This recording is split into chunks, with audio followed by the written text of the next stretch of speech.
मकराना विधानसभा की राजनीति के अंदर राजपूत बिल्कुल हाशिए पर है। उसका कारण है कि राजपूत भारतीय जनता पार्टी का कोर वोट रहा है और भारतीय जनता पार्टी राजपूत को टिकट इसलिए नहीं देती कि भारतीय जनता पार्टी के पास राजपूत और जो उनका जो कोर वोटर है उसको मिला करके जीतने की संभावनाएं कम रहती है। इसलिए वो किसी एक अन्य जाति को के उम्मीदवार को टिकट देती है ताकि वो अपनी जाति के कुछ वोट ले आए और बीजेपी के वोटों को मिला के सीट निकल जाए। मतलब पार्टी को सिर्फ सीट निकालने से मतलब है, वो अपने जो शुरू से जो समर्थक है, जो पारंपरिक उनका वोट बैंक है, उसके कल्याण से उनका कोई मतलब नहीं है। लेकिन पिछले 2-2.5 साल के अंदर मकराना के अंदर कर्नल केसरी सिंह ने जो संघर्ष किया और चुनावी तैयारियां की, उससे यहाँ का राजनीतिक परिदृश्य बदलता नजर आ रहा है। तो सबसे पहले तो आप जानिए कि मकराना के अंदर जो जातीय आधार पर किसके कितने वोट हैं और मकराना की राजनीतिक स्थिति क्या है, ये जानिए कर्नल केसरी सिंह से।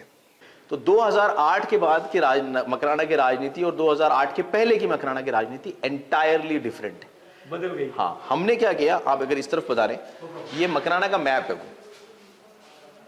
मकराना का ये जो मैप है, ये इस पे आप नजर डालें, ये करीब 42 किलोमीटर तो ऐसे है और 40 किलोमीटर ऐसे, यानी 1680 स्क्वायर किलोमीटर का मकराना है। इसके अंदर जो मकराना शहर है, ये हरा वाला जो आप देख रहे हैं, ये वाला पोर्शन मकराना शहर का है।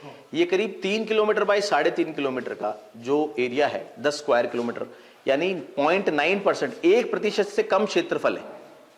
उसमें यहां मकराना में माइनॉरिटी का 99% वोट यहां है और 99% क्षेत्रफल में माइनॉरिटी का 1% वोट है।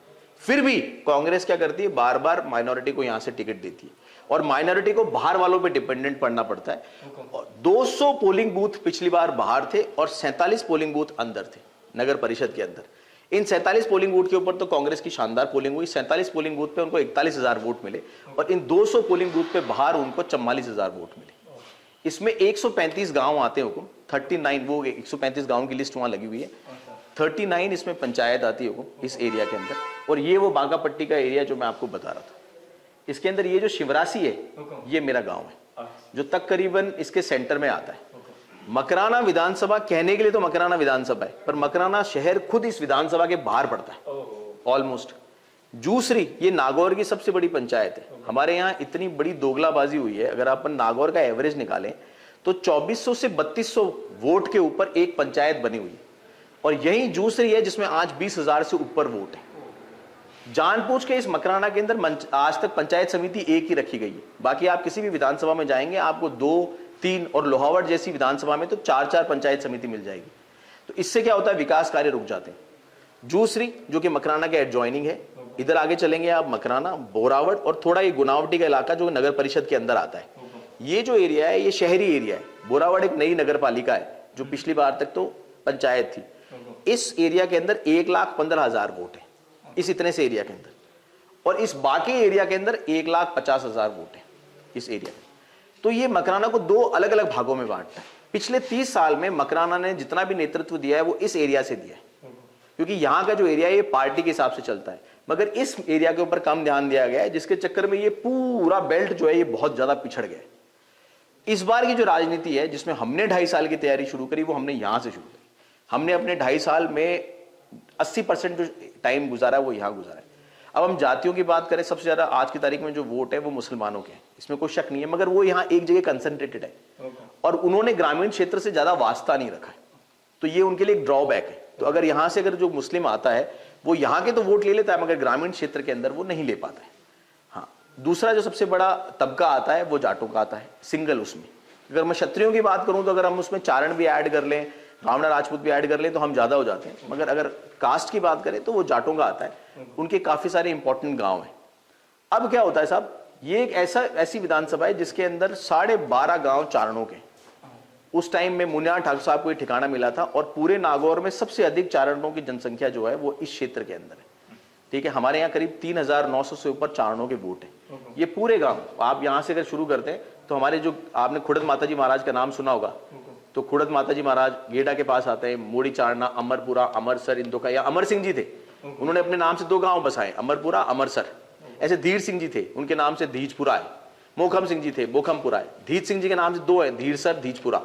इंदोखा, बालधना, नूनड़ा, नौसरिया, रानीगांव, इटावाला का, कुचीपुड़ा, रतनास, ये जो पीला पीला पोर्शन आप देख रहे हैं यहाँ कहीं ना कहीं चारण है। तो हमारे यहाँ नागौर में सबसे अधिक चारण मकराना में, एक ये इंपॉर्टेंट बात है। ये वाला जो बेल्ट है जैसे गेलासर, ये मेड़तियों का गांव है, इसमें 1650 से ऊपर मेड़तियों के वोट है।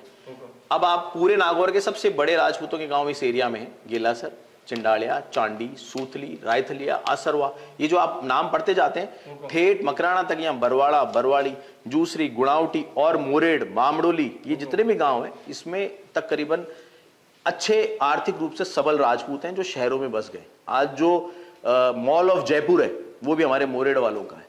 आज गुजरात के अंदर जो एनजी ग्रुप है, चिंडालिया वालों का, चवंडिया वालों का जो ग्रुप है वो बहुत फेमस है। चांडी के एक वो बनाए, उनके पास में तकरीबन 6 चार्टर्ड फ्लाइट से खुद की प्राइवेट हवाई जहाज है। तो आर्थिक रूप से यहाँ का राजपूत बहुत सबल रहा है, मगर अपनी जन्मभूमि से बाहर चला गया। अब हमने पिछले 1-1.5 साल में ये अलग जगाई कि भैया आपको जहां रहना है वहां रहो, अपना वोट यहाँ शिफ्ट कर दो। इसका बहुत अच्छा इंपैक्ट पड़ा है और हमने पिछले 2.5 साल में तकरीबन जो हमारे पास ग्रुप्स हैं, ठेठ ये लास्ट में मांगड़वा और उचेरिया, ये भी यहाँ भी चारण है, इस जगह भी मांगड़िया उचेरिया से लेकर यहाँ मोरेड़ तक, गुणावटी से लेकर गेलासर तक, और यहाँ बाजोली। बाजोली वो जगह है जब मीराबाई का जन्म हुआ था। अच्छा। यहाँ एक ही राजपूत फैमिली रहती है और मीराबाई का जन्म यहाँ हुआ था बाजोली में। और एक ही है, उन्हीं के 4-5 भाई हैं, वो एक ही है बाजोली में। और उस टाइम राव दूधा जी बाजोली आए थे एक बार, जिनका इलाज किया गया था यहाँ भूतावा में। ये बड़ी अच्छी कहानी है। तो ये भूतावा और ये मेड़तियों के हिसाब से और बाजोली काफी इंपॉर्टेंट गाँव है। ठीक है, बीच में आप ये देख रहे हैं परबतसर का एरिया आ गया इसके बीच में।